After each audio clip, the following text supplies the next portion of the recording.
All right, here we are. Welcome everyone to today's career webinar on Imposter Syndrome. I'm Meera Singh Rawat, your career coach. I'm accompanied today by my colleague Jackie as my support partner. She'll be assisting us at the back end and moderating the chat for us. Thank you, Jackie, for joining and supporting. Moving on to the next slide. So before we begin, let's get to know each other.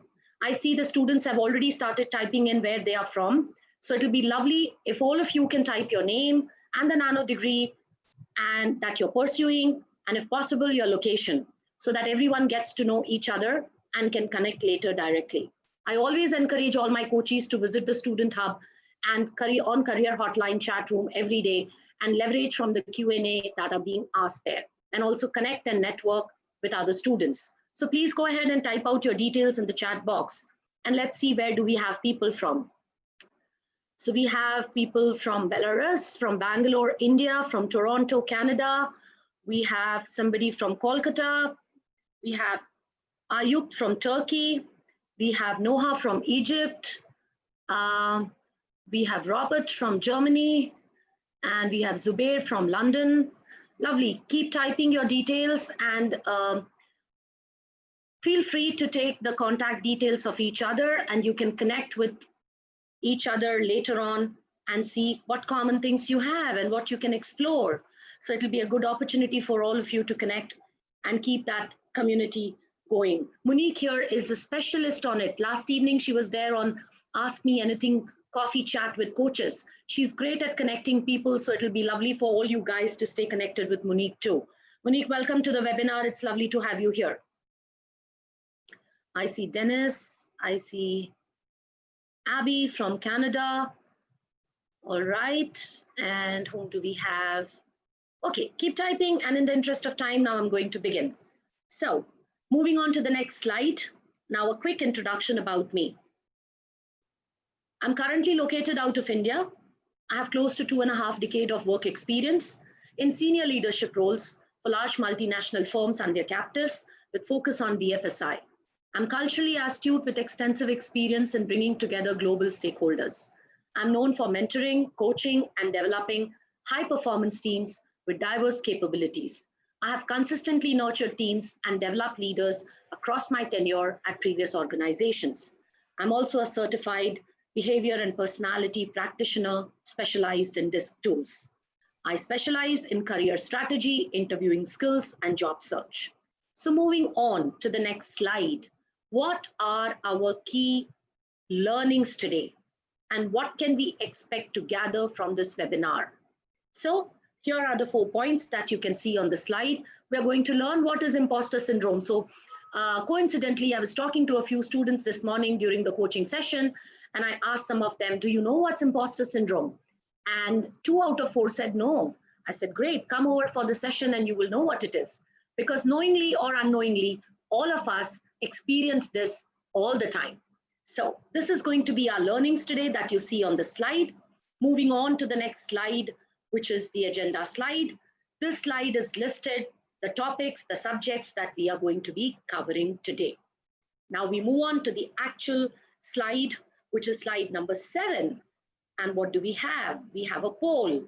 This is a good way to start the session because it shows how many people have are really, this is a good way to excite the students and get them involved. So I hope most of the people have already joined in, and those who have not, they will miss this poll, but there are more polls that they will be able to participate.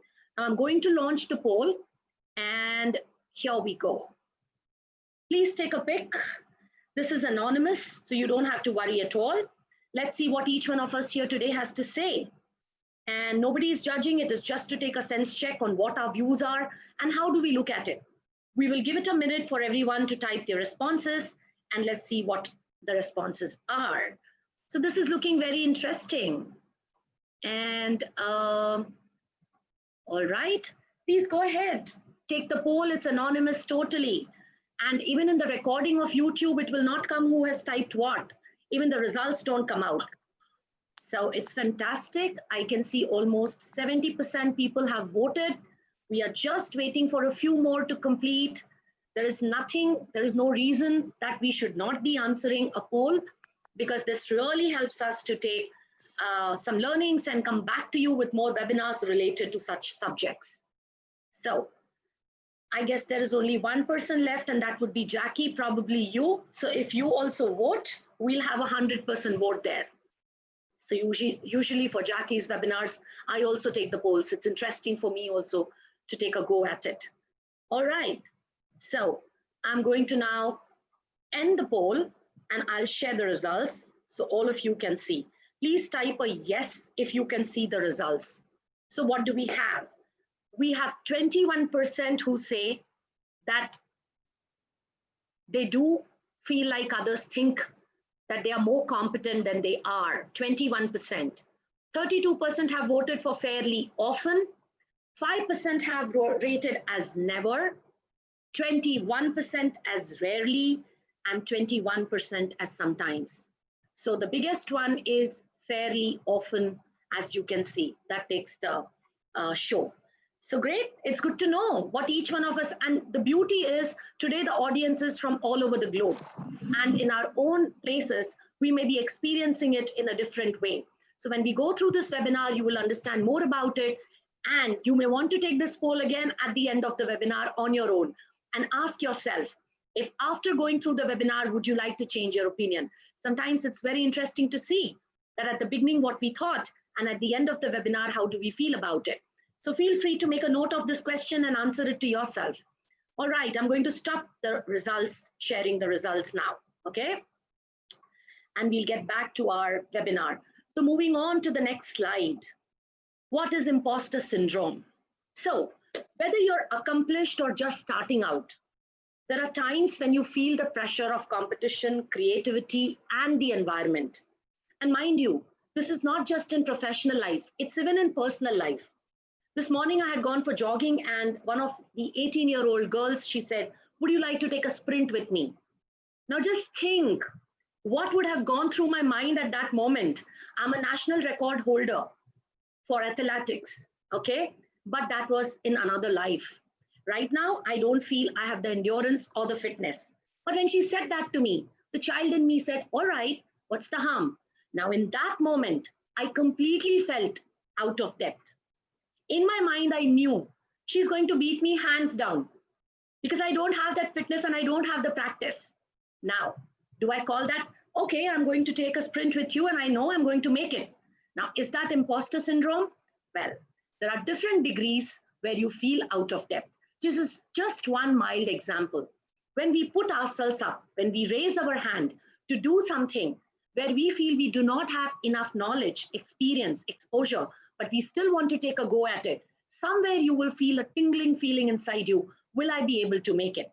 So you will feel the pressure of competition, creativity, and environment all the time. There was a survey done on how often do you feel like others think about your competency. And we did that poll. So let's have a look. And this slide is exactly what it shows. So if you see, 60% of the respondents reported that they feel like people believe they are more competent than they actually are. And the corresponding other figures are also mentioned over there. And I'm sure all of you have already read this. Yeah. So see how it corresponds with what poll results we got. Okay. All right. Now we move on to the next slide. Moving on to the next slide. Imposter syndrome is the overwhelming feeling that you don't deserve your success. It convinces you that you are not as intelligent, creative, or talented as you may seem. It is the suspicion that your achievements are down to luck, good timing, or just being in the right place at the right time. And it is accompanied by fear that one day you will be exposed negatively. Valerie Young, who's an internationally recognized expert on imposter syndrome, she says this: what's in your rule book? Everyone has unconscious rules in their head about what it means to be competent. These rules tend to begin with words like should, always, or never. So if I was really intelligent, the thoughts that come normally to each one of our minds at different phases of our life is, if I were really intelligent, capable, and competent, I should know everything in my field. I should get it right the first time. I should excel in everything I do. I would always know the answer. I would always understand what I'm reading. I would always feel confident. I would never make a mistake. I would never be confused and I would never need help. Okay? Your notion of what it means to be competent has a powerful impact on how competent you feel.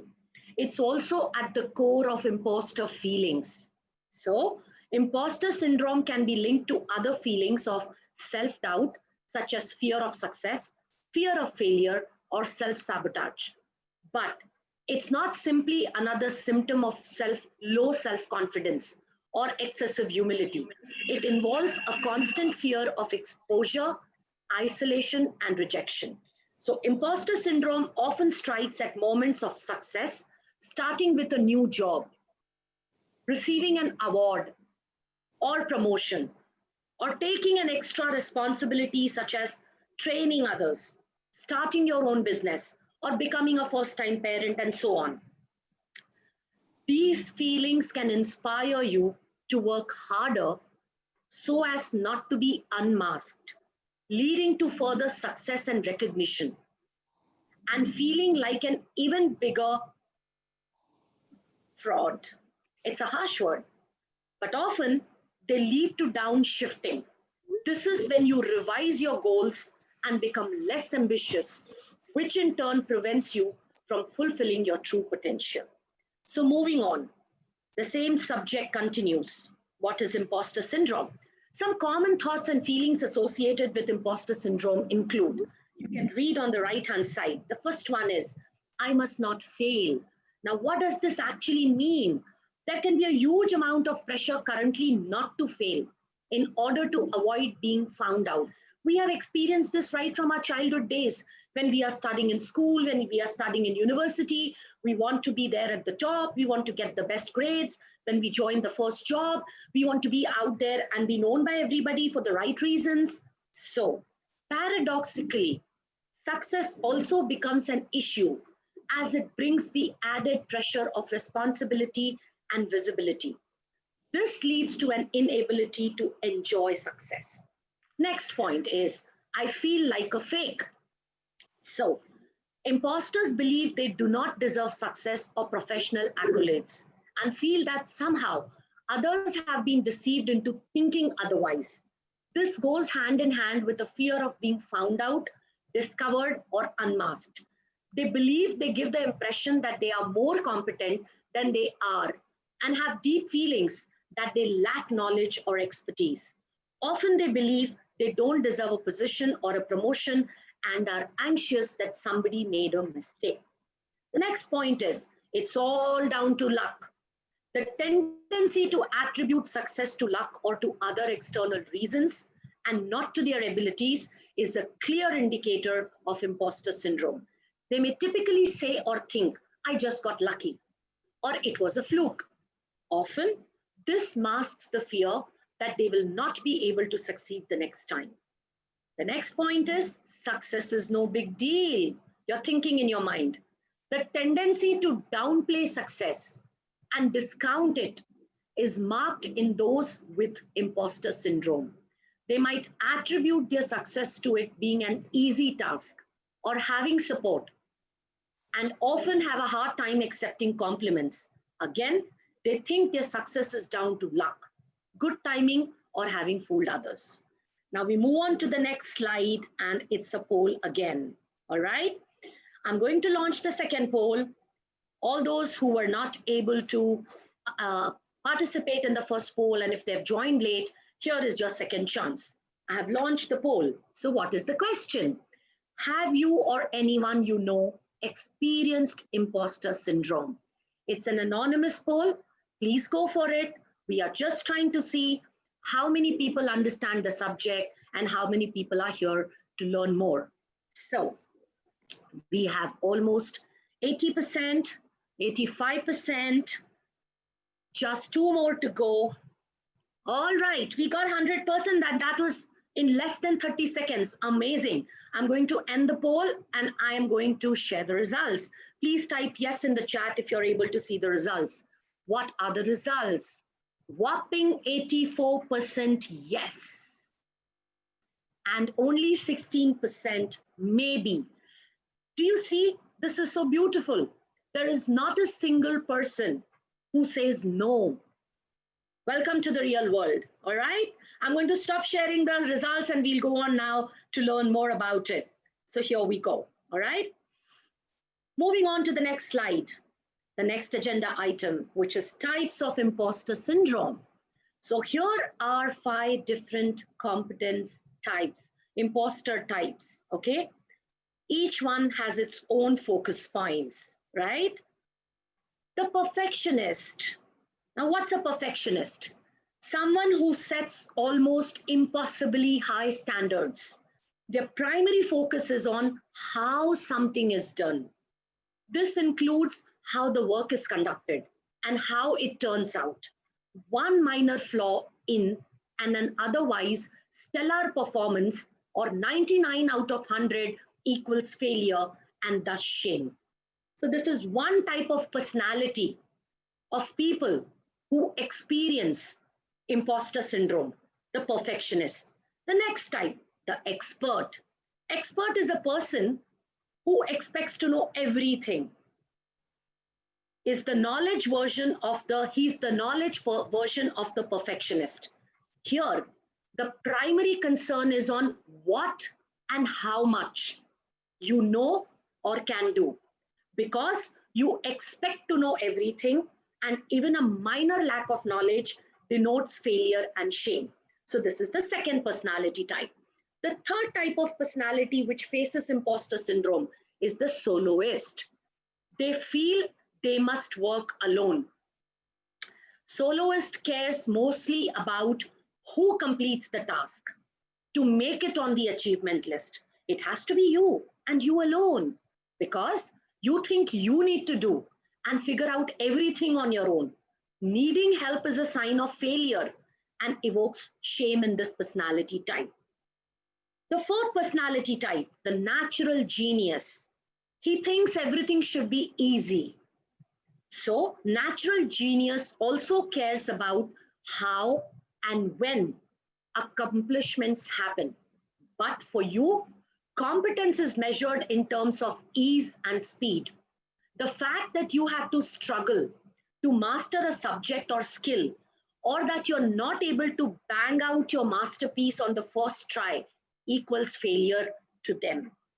The last type of personality type that experience imposter syndrome is the Superman, Superwoman, super student kind of personality. They feel they should excel at everything. They measure competence based on how many roles they can both juggle and excel in.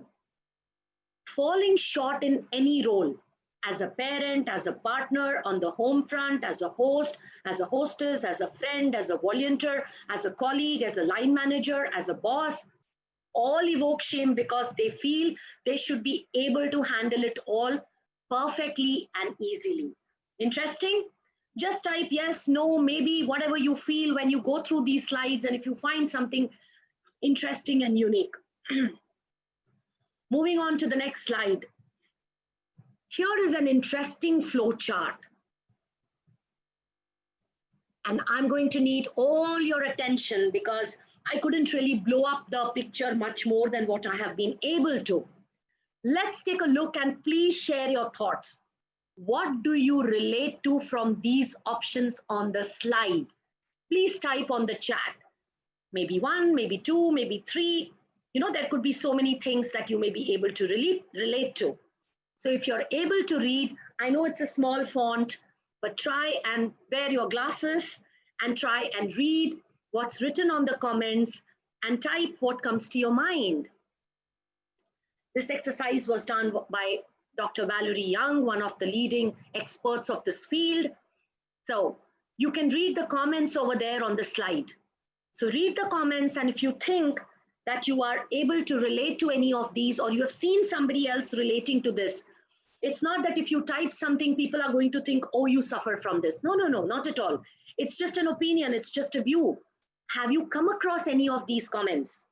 Feel free to share your thoughts. anything similar to this, anything related to this, anything opposite of this. So feel free to read the slide. And if you can relate something, do type it on the chat. I'm going to give you a minute in case you want to really type out something. Excellent, Jeremy. You've experienced a few of them. In fact, I'll be surprised if there is anybody who says, I have not experienced any of this, or I don't know of anybody who has experienced any of these. Because these are very, very common things. And this was a huge research done, on a very large scale. And only after that, these have been published for public to actually go through and understand the subject. It has become very easy today for us to understand this subject. But a few years ago, people would be struggling to give words to the feelings and emotions and thoughts in their mind on imposter syndrome. So I see quite interesting comments here. Somebody says, I often experience the feelings that timing and luck have led to success. Excellent. I have also felt this many times. I agree with you, Miles. And I see somebody has said yes to many of them. And somebody says, I must figure out everything on my own. Absolutely. There are moments where you're pushed into the corner or where it's a competition pressure. You feel, why should I go and ask for help? It will show my weakness. I must figure it out on my own. We all experience, it's a very normal emotion that comes up, And beginner's luck, that's really interesting. Absolutely. So many of us feel this, that, I got the success because it was beginner's luck, or somebody else got the success because it was beginner's luck. Yeah. And I see somebody saying that I often feel my colleagues are more mature or ahead of me. Yes, it depends on the phase of life they are in. It depends on what they have studied. It depends from where they are coming. And that's the beauty. Even on this webinar today, there are students, there are participants from all over the globe. Now, everybody will be having different level of priorities and different level of maturity and different level of career phases of their life. So this is bound to be experienced by all of us, and it's very normal. I see somebody interestingly saying difficulty to delegating tasks. Welcome to the real world. That's the sign of a perfectionist. All right. And it's a whole huge new subject. I may pick this up as a topic for one of my upcoming webinars, delegation. It's a very big science and art in itself. Setting unattainable goals. Absolutely. Absolutely. I couldn't have agreed more. I see somebody saying that I am thinking I'm not meeting expectations. Well, it's normal. So I think keep thinking about it. This slide was to help you introspect, help you relate to it, help you start understanding. Because when we introspect and when we relate to it, we are able to learn more. Yeah. So I'm very happy with the active engagement that's happening on the chat. Keep it going, keep it coming. All right.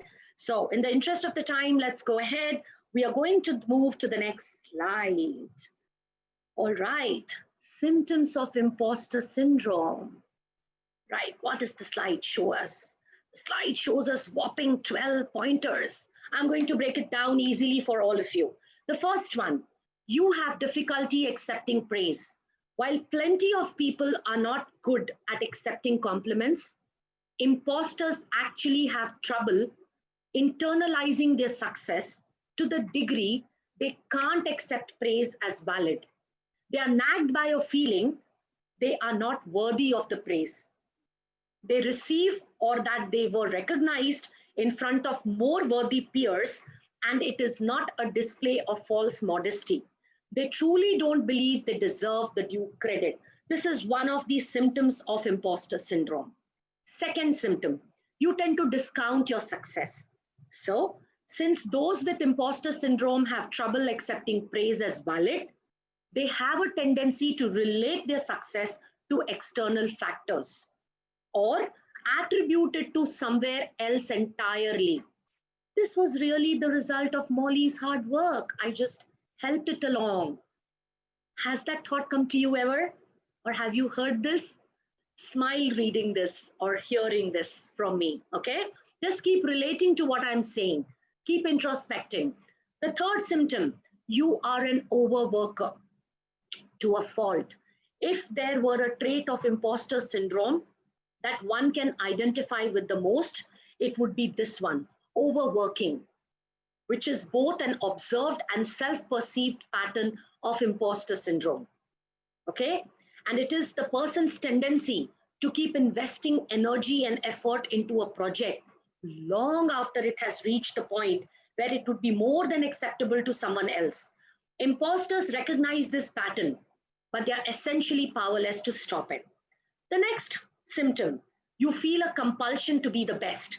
There is a reason this phenomenon is most commonly attributed to overachievers. Yeah, many of those with imposter syndrome were straight A students in grade school, and upon entering higher academia or the work world, felt a heightened compulsion to excel in the company of the new influx of smart and talented people surrounding them. Next, you feel a compulsion to be the best. There's a reason this phenomenon, you are often described as a perfectionist. This goes hand in hand with the compulsion to be the very best. Next, the fear of failure can paralyze you. Not only is failure not something you enjoy, it's honestly not an option. You have to tell yourself that you keep yourself from falling into a tailspin of anxiety and doubt. You internalize failure, which perpetuates this cycle. Next, you sometimes avoid showing confidence. So, avoiding displays of confidence plays into an imposter feelings of inadequacy. All right. Next, you actually dread success in some ways. The fear of failure, people with imposter syndrome experience in multi-pronged ways. They feel anxious about success because they don't feel worthy. They feel guilty about success because they drive for it, often distances themselves from their family and peers. They feel ambivalent about it because they recognize it may lead to more responsibility and advancement. They are uncertain they merited in the first place. Next one, you can't help comparing your struggles. Although some part of you knows and accepts comparisons are subjective and that everyone's journey is different, the persistent voice in your head assumes everyone is getting by with life with much less struggles than you are. Think about it. How many times, at least once, somewhere in some point of time in life, personally or professionally, you may have thought about this. Next, you chalk things up to your charm. So, often, people with imposter syndrome are highly intelligent and boast a great deal of intuition about other people. They rely on their perceptiveness to interact with others who find them charming. But because imposters have such deep-seated insecurities, they tend to use this charm to cover favor with supervisors and other authority figures. Next one, you focus more on what you have not done. If I had $1 for every time I was guilty of doing this, I would be a rich woman, because the standards people with imposter syndrome set for themselves are so high, they rarely meet the milestones they have created. As such, they dwell not all they have accomplished, which is often a lot, but instead on what they haven't checked off their accomplishment bucket list. The last one, you're convinced you're not enough. And herein lies the hallmark of imposter syndrome, the persistent and overwhelming feeling that you are a phony, that one day everyone is going to wise up and reveal there is the not so great news. Yeah. But here are a few more comforting facts. This phenomenon is actually quite common. It afflicts both men and women, and researchers believe that up to 70% of people have suffered from it in some form in their lives. And there are things you can do to curb these feelings in a healthy, proactive manner. All right? So don't go worrying your big, beautiful brain about it too much. You've got enough on your mind, and you're going to see how to curb them. Moving on to the next slide. A lot of reading happened just now. So let's do a poll and let's relieve ourselves from the stress a bit and get into action. I'm going to launch the poll now. And here we go. Please go for it. For those who joined late, this is an anonymous poll. Please feel free. Are you guys able to see the poll? Please type yes, no. I have launched it from my side. Wow, that was easy. Lovely. I can see 50% have taken. The score is going up. The question is, which of the below listed outcomes of imposter syndrome impacts us financially? Now, is that not a very interesting question? So Ranjan, you will see a poll coming up on your screen. Maybe Jackie, you can help him by typing on chat how to access the poll. All right. Did you even think in these terms? See, this is a very beautiful poll, and I came upon this out of my research on the subject, that how financially imposter syndrome can impact us. So I think, oh yeah, we got 100%. I'm going to end the poll, so I'm assuming Ranjan got it, how to take the poll. Thank you for participating, and I'm going to share the results. Please type yes in the chat if you're able to see the results. So we have 16% saying stress costs us financially, 5% say work performance, 16% say self-doubt, 16% say avoid seeking promotions, 21% say productivity loss, and a whopping 68% says all of the above. And you're absolutely right. All of the above is the result of a huge research, which I'm going to share now with you on the next slide. So moving on to the next slide to show you whether what we opted for is right or we can change our opinion. So moving to this slide, you can see how much is imposter syndrome costing you. It's a very interesting slide and a good research done. The credits are given at the bottom of the slide and you can read it yourself. Burnout and stress from being spread too thin costs the average working American a whopping $988. Tension from unrealistic goals costs an average $2,244 per person each year. When putting your health on the back burner, your performance follows. Lack of sleep in the US costs $2,569 per person each year.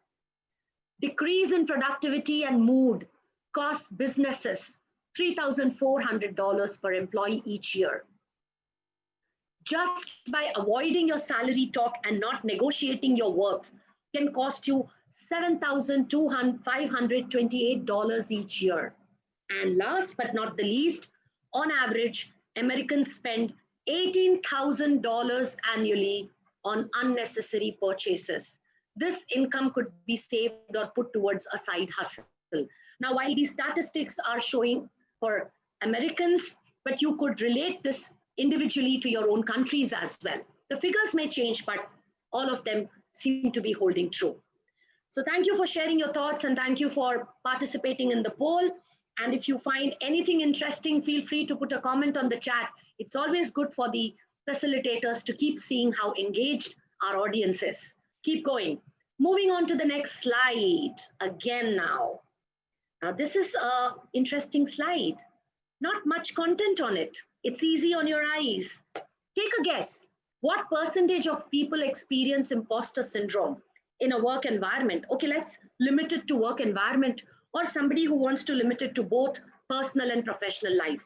So just put percentage. What do you think? 10%, 20%, 30% in your organization, in your industry? What percentage of people, in your opinion, experience imposter syndrome? You all guys have participated in the polls and you've seen the results. Even if we take this population, what has your understanding been based on this? What percentage of people? Wow, amazing. 75% and 40% and 80%. Wow. So average, I can see 80 to 85% of the people experience imposter syndrome is what our audience is saying. I also have somebody saying 100%. Yes, Monique. Excellent. I also agree with you. So we see that, and I have an interesting response on the chat. Somebody has mentioned particularly for IT sector. Wonderful. I'm going to give you more, Amayali. Not only IT sector, I'm going to show you all the sectors based on a research and how close you were to what you have typed. Thank you very much for sharing your thoughts. All right. So I'm going to now move on to the next slide, which is exactly what it is going to share with you by the industry. Take a minute and look at it. Very interesting slide.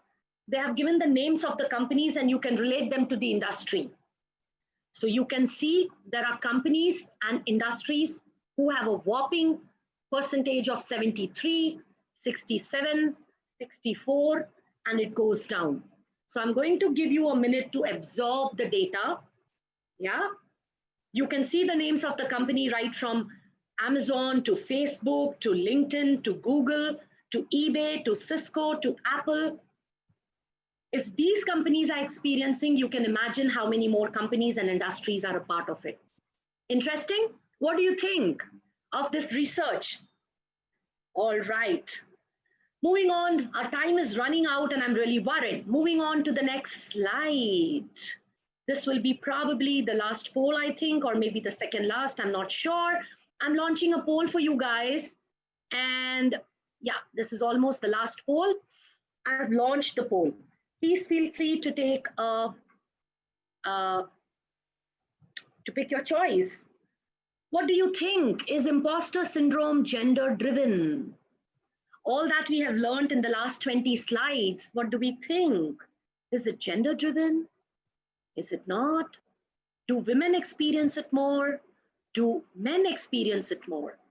So I have just one more person left to respond. And maybe that could be Jackie. Jackie, take your pick. I would love to know your answer. And I'm going to close the poll now. We have 99%. I will let that one person stay in peace. Maybe he or she has not. Okay, I got it 100%. Thank you guys. You're a lovely audience. I'm ending the poll and I'm sharing the results now. 21% say yes, it is gender driven. 47% say no. And 32% say maybe. All right.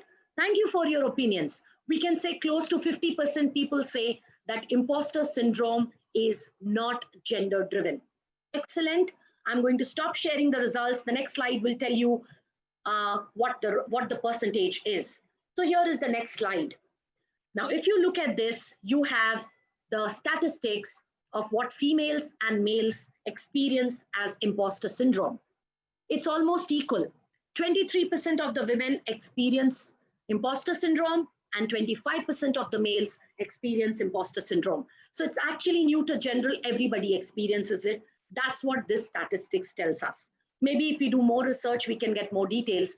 But for this webinar, I think, and for the time we have, this should leave you with a thought, provoking thought in your mind. So we move on to the next slide. Impact of imposter syndrome in career and life. Listed here are a few observations of imposter syndrome which can affect the following aspect of a person's life. So what are they? We can see a whole list. I'm going to run through the slides at a little faster pace because I want to give time to you guys to even ask questions. So work performance. The person may fear that their colleagues and supervisors expect more from them than they can manage. They may feel unable to deliver. This is the impact. Second, taking on responsibilities. People with imposter syndrome may focus heavily on limited tasks instead of taking on additional duties that can prove their abilities. According to a research published in 2014, they may avoid taking on additional tasks for fear that they will distract or compromise the quality of their existing task. Self-doubt. Success can create a cycle of self-doubt for people with imposter syndrome.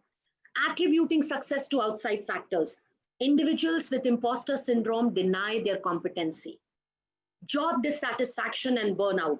In some cases, a person may not feel sufficiently challenged in their work, but a fear of failure or discovery stops them from seeking promotion or extra responsibility. Avoid seeking promotions. Undervaluing skills and abilities can lead those with imposter syndrome to deny their worth. They may avoid seeking promotion or a raise because they do not believe they deserve it. Focus on task and goal setting. A fear of failure and the need to be the best can sometimes lead to overachievement. Last but not the least, mental health impact. The fear of not being good enough can lead to mental health complications in some cases. Moving on to the next slide, strategies for overcoming imposter syndrome. That's what we are here to learn. All of us now agree that all of us have experienced imposter syndrome in some shape or form. So strategies is going to help each one of us and also the people we know. It's a very interesting subject. Feel free to talk about it next time the topic comes up. And if you are seeing anybody with this kind of a syndrome, this will help you to have some knowledge and some contributing conversation on the subject. So, what are the strategies? All you need is a chance to see your life skills toolbox to help you overcome your imposter syndrome. And here are a few techniques listed below. First one, separate feelings from fact. Just because you feel something does not mean you are. Just because you feel something does not mean you are. We all feel stupid or slow or unprepared at times. Do you know how many times just before the webinar I feel, oh, have I uploaded the polls? Oh, have I put my slides in order? Am I going to be able to complete this in the time? Will I be able to give time to the participants to ask questions? We all feel stupid or slow or unprepared at times, and it's perfectly fine. Yeah? Next, stop striving to be perfect. Accept that perfection is unattainable and that no one is perfect. Next, welcome positive feedback and internalize praise. And don't fixate on any negative feedback. Listen to the negative feedback and then focus on the positive. Yeah? Attribute success truthfully. The next one. Everyone has good and bad luck. Attributing success to luck undermines your abilities and confidence. Be grateful and appreciative. Next point, forgive mistakes. Mistakes are how we learn best. So recalibrate yours. Next, identify your rules. Challenge them and rewrite. I don't have to be right. I don't always have to know the answer. I can ask for help. I don't have to be strong. So identify your rules, right? The next one, change your internal script and underlying beliefs.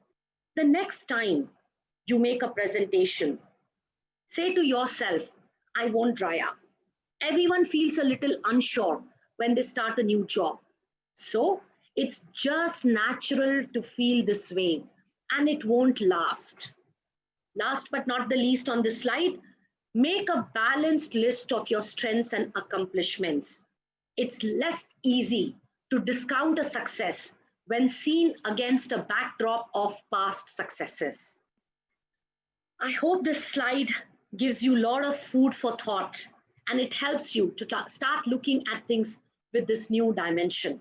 Moving on to the next slide, strategies for overcoming imposter syndrome continued. Here are a few more insights, okay? And I'm going to play 3 slides over here and you will see on each slide, there is on the left-hand side, the theme given, all right? So the theme on this one is understand your mindset. And under that, you have 3 sub-points. Know the signs. We often overlook the signs of imposter syndrome that come up in our day-to-day lives. However, recognizing these signs is the first step towards overcoming them. Pay attention to your language choices, both when you're talking to other people and when you're talking to yourself, especially when it comes to talking about work. If you find your own success or the praise others give you uncomfortable, do some reflective thinking on where those types of thoughts come from and what it means in your professional life. Yeah. The second point, know that you are not alone. When you have imposter syndrome, some of the most important encouragement comes from realizing how many hugely successful people, both male and female, have built amazing careers, even while regularly coping with it. Now that you have been on this webinar, in your free time, just type which are the famous people who have experienced imposter syndrome, and it will make a thoroughly interesting read for you guys. The third point on the slide, Embrace the feeling and use it. It's really hard to get rid of imposter syndrome completely, especially if you have had it for years and years. The fact that hugely successful people like Maya Angelou and Don Shedley feel that way after all they have accomplished is evidence that it can sometimes be a lifelong condition. That's why the best angle from which to tackle your imposter syndrome is not getting rid of it completely, it's stopping it from hindering your success. Moving to the next slide. In this next slide, the second theme is finding your truth. Again, let go of your inner perfectionist. Perfectionism can be a major roadblock for overcoming imposter syndrome. Many people who suffer from imposter syndrome are high achievers. People who are who set extremely high standards and are committed to doing their best and being the best. At some point, you need to take a step back and ask yourself, when is good enough? When is good enough good enough? Okay? When is good enough for you? The next point, track and measure your successes.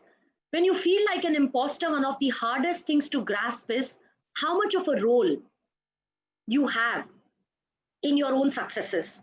You might default them to luck or others' hard work, when in fact, your own work, knowledge, and preparation had a lot to do with it. To help show yourself that you're actually doing well, keep track of your wins in a private document. There are a lot of different ways to track these successes, and the matrix you use will depend entirely on your job. You can create an email folder or whatever makes you feel good about your hard work and preparation. Okay, that's a very practical way of keeping yourself on track. The next point on the same slide, say yes to new opportunities. It is impossible to say yes to everything, especially when you're feeling stressed. But it's all too common for people who have imposter syndrome to turn down career making opportunities because they don't feel like they would do a good job. But remember, keep Richard Branson's famous quote in your mind. If someone offers you an amazing opportunity and you are not sure you can do it, say yes and then learn how to do it later. I will copy paste this proverb, this quote by Richard on the chat so that you can read it even after the slide moves. It's a very interesting quote. Moving on to the next slide, the last slide on the agenda today, build your support. Very, very important step. Talk about it with a mentor and your manager or a coach. Sharing your thoughts and experiences with someone else will make you feel better equipped to deal with your imposter syndrome. Your mentor will be able to help you talk candidly about your struggles with imposter syndrome while giving you a more objective point of view. Next point, be kind to yourself. Take the pressure off yourself and stop trying to be the expert on one day. Yeah? This advice was given by HubSpot marketing manager Jennifer Stefancic. Being kind to yourself simply means changing the way you talk to yourself in your head by practicing positive self-talk. Not only can it help you become less stressed and anxious, but it can also help you build the courage to do things that will bring you greater rewards. The last but not the least, distinguish humility and fear. There is taking humility in your hard work and accomplishments, and then there is a feeling overcome with fear because of them. Sometimes simply being good at something can cause is to discount its value. But as Carl Richards wrote in a New York Times article, after spending a lot of time fine-tuning our ability, isn't it sort of the point for our skill to look and feel natural. You know, it's called unconscious competence. The levels of competence, if you guys are aware about it, it's exactly what Carl Richards wrote in this article. I'm going to put this statement also on the chat for those guys who want to read this well and understand this well and think about it. All right, so here you go. I've put it on the chat, this quote. And now, the final words and summary. You may live with imposter syndrome every day, guys. It's not a reflection of who you are. It should become your internal dialogue. Many of us who have worked hard are plagued with this imposter syndrome. Even though in theory, we should feel more confident, it is all because of our internal biases. Our internal and past may shape our internal biases, but it is our life skills that can fix these internal biases. Having a 5-step, a 3-step program that we just talked in the previous slides in any situation when imposter syndrome might creep up will help you to navigate your emotional life. The strength of these programs or techniques is that they incorporate all of the life skills that you already know. So practice these techniques as much as you can. At the end of feeling less like an imposter is an opportunity to sharpen your life skills and reclaim your sense of self. Moving on to the last slide, which is the most awaited slide by some of the students in my webinars. Here are your takeaway links. So I am going to give it online right now to the participants. Here you go. I have given you some reading notes, reading articles, resources to learn more on the subject. All these links will also get uploaded on YouTube in the event description below the recording. So people who are going to be actually seeing the webinar, they need not fear that they are not getting the resource links. It's just that the participants who have taken the time out to be present on the webinar now, I'm giving it away to them on the chat. Moving on to the credit slide, I couldn't have done this on my own, and the credits go to all the people who have done the research. I have picked this up from many resources and sources, and they are all put up over here. Thank you for those people who have done this research and helped us to talk on this subject today. Moving on to the last slide, question and answer. So here we are. We come to the segment of Q&A. Go ahead and ask away and let me try my best to answer as many questions as I can during the time we have. All right? I know that there is very less time left for us, but nevertheless, we'll try and do 5 extra minutes over and above the time. So do you have any questions? And if anybody had typed questions earlier, please write them now and I'll pick them up. We can definitely pick up 4 or 5 questions. We do have that much time. So go ahead. What comes to your mind? What did you feel in the last 60 minutes? You have given 60 minutes of your time to learn this subject. What did you experience? Share your thoughts. What's on your mind? Is this something you would be more comfortable talking about now that you know a little more? And do you think it's very normal to experience this feeling? Yes, no, maybe? Please go ahead and type. It'll be lovely to know. Thank you, Zubair.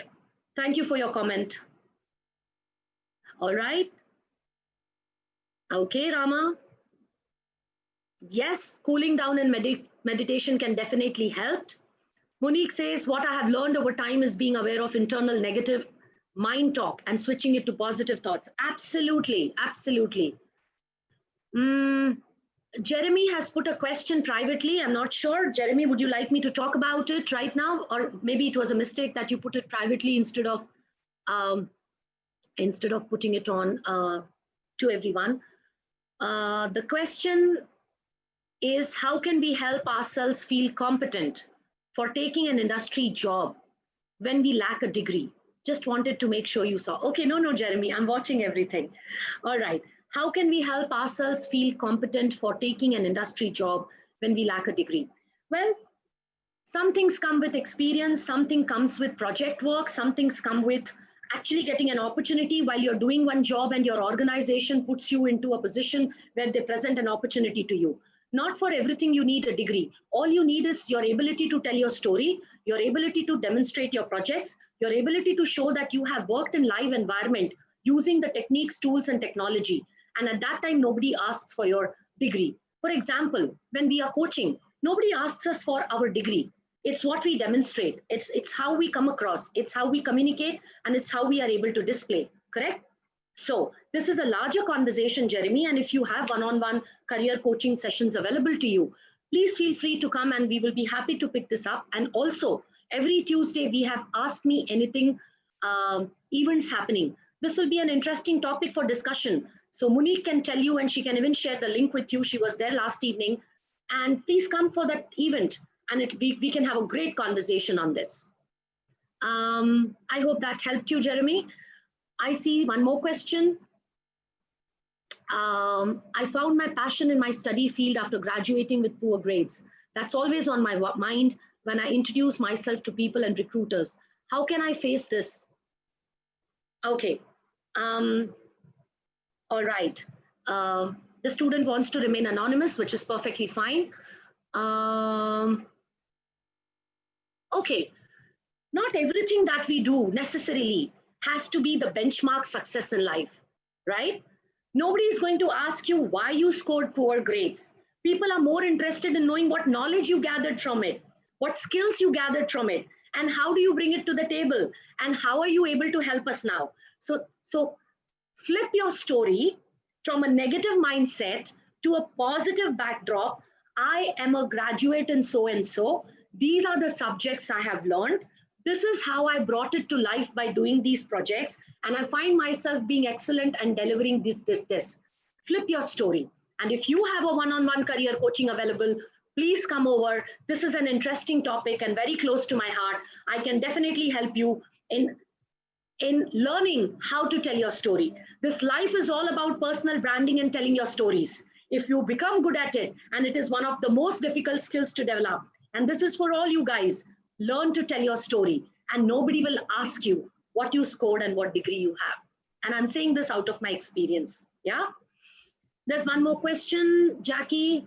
Yeah, from Irene, she raised it earlier during the session. So I just wondered if we could manage that. All right. Thank you, Jackie. Does imposter syndrome at some point of professional career disappear? Okay, let me flip this question for you. Why do you want it to disappear? Invite it in, make friends with it, and make it work positively for you. Some things can help you to work and put that adrenaline in you to do more. And yes, to answer your question straight, for some people it does disappear. For those people who learn the techniques and the strategies to keep working, and they start having the positive conversations, they start looking at all the negative aspects in a positive light, and that helps them to make it disappear from their life. I hope that helps you. Yeah. All right. Anupam says, is there a good book on this topic you would recommend? Yes, Anupam, I'll send it to you on email or on Students Hub. Is that okay with you? I'll definitely send across to you books. And I think I have put something as a book even on my resource links, which I have given. And I will add one more book link to the resource links on the chat, on the YouTube event description. All right. With that, Noha, do you want to say something? Is there, I think I'm missing some question. If I've missed anybody's question, please feel free to type. We have come to an end of this webinar. I hope you guys enjoyed this. I have thoroughly enjoyed doing a research on this, despite being in career for 25 years of my life and having gone through each and every emotion and each and every symptom that I was writing here out for you guys. I could relate to so many because I have worked for so long with teams, with other peers and colleagues, and I have seen different degrees of imposter syndrome in everyone around me. And it was an amazing topic for me to research and reconfirm to what I believed in. I hope this helps you to take you a step above this and helps you to work on it positively and drive a positivity in you with this. Keep coming for our future webinars. It will be a pleasure to have you. You'll have been a great audience with the great engagement you gave. Stay safe, stay healthy till we meet again. Thank you. Goodbye. Take care.